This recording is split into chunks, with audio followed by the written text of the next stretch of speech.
قلبي، عامله ايه؟ وحشتيني جدا، غبت عليكم شويه بس كده، رحنا البحر كده وجبنا بطيخه من غير بذر. حبيبه قلبي، قلت اقول لك كل حاجه. بصي، هنعمل دلوقتي عصبان اللي هو الممبار. نضفته طبعا، انت جيبيه منضف، الصراحه هتتعبي في تنظيفه. قلبته كده تحت الحنفيه كده، بعدين خليت الدهون من جوه وكحته بالسكينه. بصي طريقه السكينه اهي. بصي بتمسكي كده وتقعدي تنضفي لحد ما بصي ما تلاقيش حاجه خالص اهي طلعت معاكي. شايفه اللون الاوف وايت ده؟ لازم كله يطلع لحد ما يبقى لون شفاف. تمام. بعد كده بجيب بقى ميه نضيفه، انا كنت نقعاه في الاول بليمون وخل وملح، دلوقتي احط شويه ملح كمان، واحط كمان معلقتين سكر. تمام.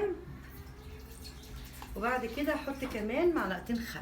حبيبه قلبي، بعد كده الخلطه المحشي بتاعتنا اللي هي بتاعت العصبان عباره عن بصلتين تعمليهم على النار بمعلقتين زيت، وتحطي فيهم بعد ما البصل يصفر شويه احط فيهم البهارات. بحط ملح وفلفل وكمون وكزبره وشويه بابريكا وكمان شويه كركم وتوم باودر. تمام. بعد كده بروح نازله عليهم بنص كيلو طماطم، بضربهم في الخلاط، بحط عليهم معلقه صلصه او معلقه معجون طماطم، وبعد كده بحط شبت وبقدونس وكزبره ونعناع فريش اهو. وبعد كده بقى بحشي معاكي. بصي بعمل ايه، تعالى كده قرب. بمسك كده العصبانايه، اروح حاطه صبعي ده وصبعي ده، واروح بقى الحته دي كده، واروح اقعد احشي كده اهو. اول ما تتملى شويه اروح مبططه كده ونازله. تمام اهو.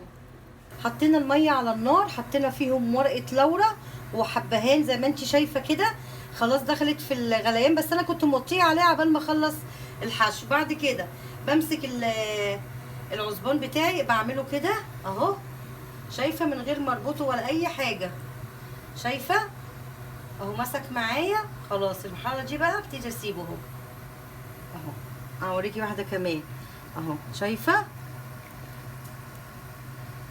كده، واسيبه بقى يستوي. بياخد معايا حوالي نص ساعه ل 35 دقيقه. طيب قلبي، ده شكله بعد ما استوى وقليناه في الزيت. ده شكل النهائي، ويا ريت تعملي اعجاب ولايك وكومنت حلو زيك.